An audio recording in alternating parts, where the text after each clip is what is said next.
Thank you, and thank you, Mark.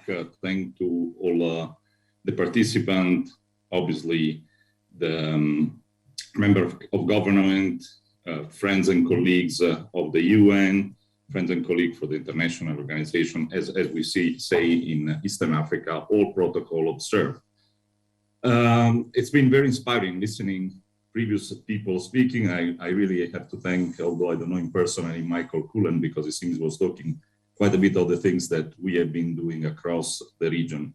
I've been spending most of my time, most of the last 30 years in this region, and I found incredibly interesting to the point of leaving the UN and developing my own companies, particularly digital companies, to solve some of the problems.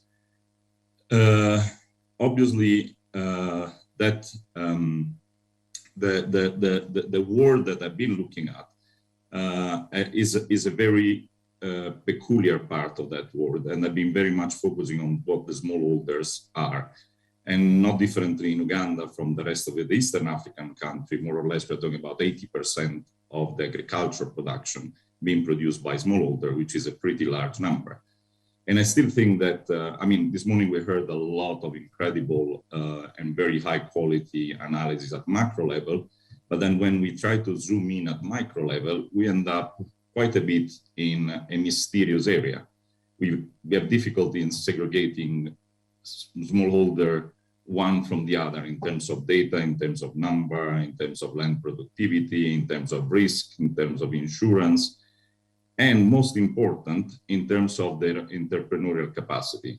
And I want to just do a little thought on that aspect, because we tend always to imagine the smallholder a bit of a kind of a guy waiting for support because he's not capable to do things.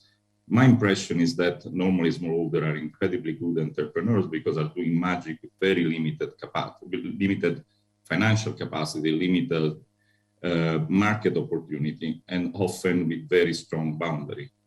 And we probably don't work enough in creating the space for the smallholder to expand their capacity outside of the boundary that they are given by a number of conditions that they don't control. I'm saying that because lack of understanding of smallholders means normally lack of capacity of doing business together.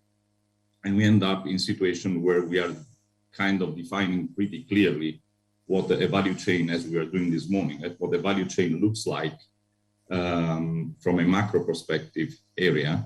And we are very difficult in defining in the micro factual area where the smallholder is involved. To the point that in our language, we are probably using more the word, in our word, in my company, we're using the word, rather than value chain, the value puzzle.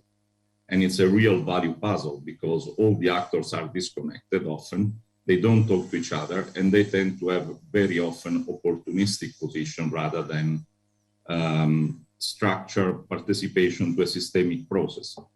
And let me just use an example to think through that. Now, depending on the type of beans, so let's use the beans as a 1 second of an example. If you take the red speckled beans that are produced in Uganda and which are in the best of the case paid to the smallholder, let's say 35, 40 cents of dollar to the producer. And we find it in Italy, my own original country, at 8-9 euro per dollar, per kg in a supermarket. To me, there is a quite substantial question where the difference goes. I mean, where the $7.7 goes. People may say there is some processing. Yeah, processing may cost another 2 or 3 cents of dollar. So we can go from 35 to 37, 38. Then there is transport up to Europe, which, okay, is another, let's say, $15 to be generous. We are still below 50 cents. And yet those are sold at $7 or $8 more in the supermarket. Now, I think that if we are not able to split and understand all the things that are happening between what is the real cost that the farmer is incurring, what is the real price that is rewarded, what are the costs along the chain, who is profiting along the chain, and how that evolves towards market, I think we will never solve the problem. it's very important what I heard before, services, finance, opportunities in doing the right thing in CO2. But if we don't solve the problem on making the smallholder wealthy, I think we are not solving any of the agricultural problem at the origin. And the point is that often, very often, that's what we've been trying to solve with our platform quite across, and we are growing pretty exponentially. So it seems that things are going in the right direction, is to solve the relation between the market and the smallholder. Not only making transparent the flow of information, but make the contracting transparent in the process. Because there is a very large extended lack of trust between all the stakeholders around the value chain, because each one tries to get the most of the benefit. And in the most of the benefit, in a very short term, tend to create opportunistic situation rather than investment and long-term engagement. So changing the process where the relation change, create the space for the smallholder to grow. Because if the smallholder get wealthier, as someone said before, I think it was very correct, the smallholder tend to make the right decision, tend to use the money for the right purpose. If the smallholder remain in debts with a lot of problem, with an incredible difficult access to his own income, the possibility of growing is independent from the financial availability in the space, is independent from the technical knowledge in the space. It's simply is making someone struggling. So for us, if the smallholder doesn't grow, things don't move forward. Assuming, and as is happening with us, let's say that in Kenya, we are able more or less to pay 30 to 40% more than the market price to our smallholder. Why? Because they engage in a knowledgeable engagement with us and taking responsibility to do a few things that I heard mentioned before, which are critical. First of all, to make the quality of their product appealing to a market which requires certain quality. Normally, that flow of information between what the market needs and what a farmer is able to do is pretty much broken, but due to the fact that a number of people in the game tend to use that as a gatekeeping process rather than using to increase opportunity. And on the other hand, is because it's also difficult to transform that information in practical action that the farmer can do to fulfill the requirement, which is also what I heard before said both from my ex-FAO colleague and Michael Cullen as well, which is there is a lot of extension services. We are doing our own extension service together with the counties in Kenya where we are working, but they're doing our extension service as a private company, because through that we are transferring all the knowledge that is needed for the farmer to produce the quality that the market would require and would allow us to get a higher price, and so then also transfer more money to the farmer.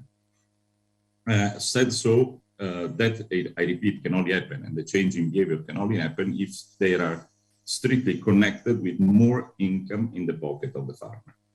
Interesting enough, that also triggered a number of things that were discussed before in terms of creating changes in the supply chain, in the storage, in the logistics, in the engagement with different partnerships, where everybody playing transparently through a digital platform, where everybody is informed of what each one is doing, create a mechanism that allows everybody to increase their income and gain that extra increase through the gain of efficiency of a system where you are shortening the value chain and at the same time you make it more efficient, more transparent and more accountable. That changed quite radically the way in which process can happen. And that changed quite radically the mechanism of thinking.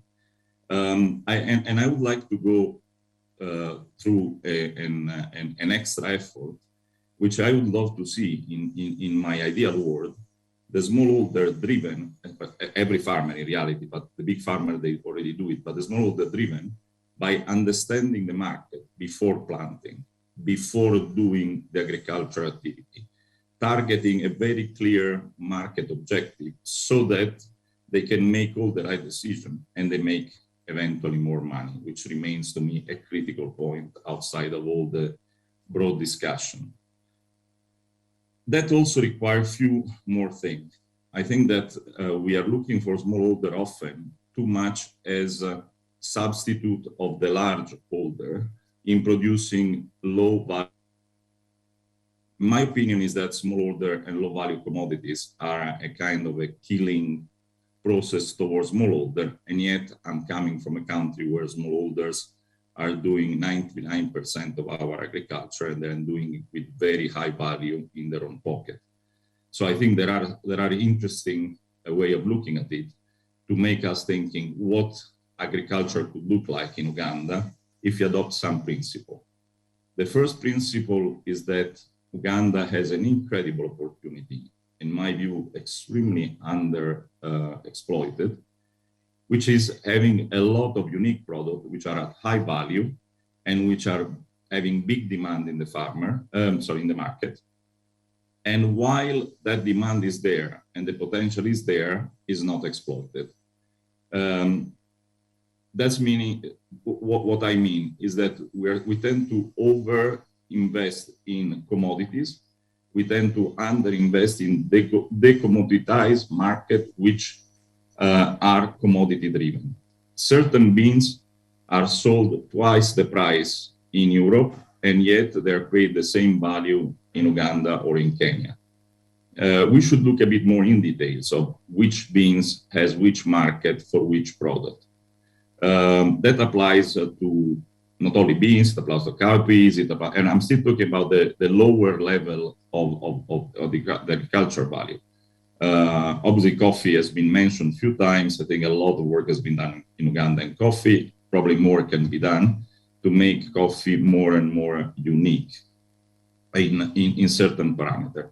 Vanilla, there are a number of flowers that are used as a colorant, red chili, there's so many. I mean, I can list an extensive number of products that can be produced, pre-processed, sometimes processed before export in Uganda, changing completely the parameter of the country, and keep in mind that all of that can be done with an agriculture that moves from being an extractive, a CO2 extractive agriculture, to instead a conservative agriculture that contribute to eliminating CO2 rather than producing CO2. That can be done not in theory. We're not anymore at the time of theory. There are the good agriculture practice to do that allow to do these processes in a way in which the farmer produces more with less input, creating a capacity of sequestrating CO2 in the soil in an effective manner where he can get further benefit, as it was said before, which are money benefit, which are not only benefit for the environment. And I think it requires quite a bit of reflection on that. I would like to arrive towards the conclusion in saying we have to really find the mechanism to create the market becoming the driver of the decision and not at the end of a process where I've been hearing so many times, so many technical discussion on agriculture, which ends up, yes, and then we also have to give the farmer access to the market. I think we should start the other way around. We have to understand what the market requires to allow the farmer to make the right decision on what production to be done, once that is ensured that the market will function for him. And that is the process that today with digital solution, as it was mentioned before, with transparency, with the use of technology that allows everybody to have the proper same type of information and bring really value addition, may be able to move us from what I was calling before an agri-value puzzle to maybe back to some form of agri-value chain where the links are made because people talk to each other, they exchange information, and they bring real value. There is an incredible market demand which is unmet. All the people with whom we are trading on behalf of the farmer are always having a 50 to 70% of unmet demand in the order of tens, hundreds of thousands of tons of product that are not be able to buy. And unfortunately, it's something that I think we should also reflect. Unfortunately, the two largest European producers of beans, cereals, and oilseeds in Europe are in this moment in war one with each other, which also decrease the amount of available produce for global market and particularly European market. I really think that is an incredible opportunity that should be making thinking organization in Uganda to enter in market where traditionally have been difficult to enter, and making sure that they can make it, because there are incredible reward price that are in this moment building up, which will become an incredible opportunity for the country. I know that I'm getting all the discussion in a much more, let's say, grounded manner in respect of the presenter before. But that's been the privilege for me of the last 5 years working only in a very micro perspective, which make understanding quite a number of macro dimension for the other. And I would like just to conclude, which I see the time is coming, in a bit of a small reflection on what is the policy space that I see in movement. And I heard a lot of interesting things this morning before my intervention, which is a lot of time we do a lot of very broad policy and we tend to forget the detailed policy. I feel that if we are able to create a recognition for unique Ugandan product with geographically connotation of Uganda, that will create an incredible incremental value to the agricultural production of Uganda.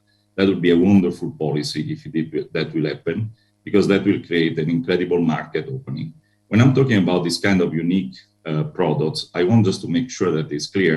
A lot of people, particularly friends in my old economist life, would say, oh, but these are niche products, they don't have value, there are many things. I just want to use one example.